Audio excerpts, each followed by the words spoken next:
There's a building just past these rocks behind me. Maybe we should head that way.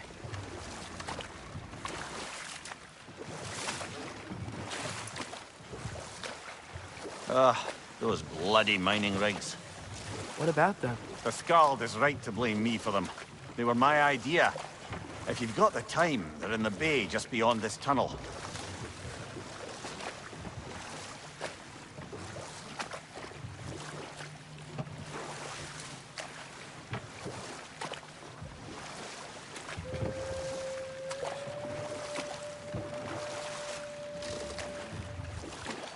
I'd particularly appreciate us checking out the mining rigs in the lake to the right. You can see the smokestacks from here. But if you don't want to explore now, it looks like Durlin's place is through that open gate to the left.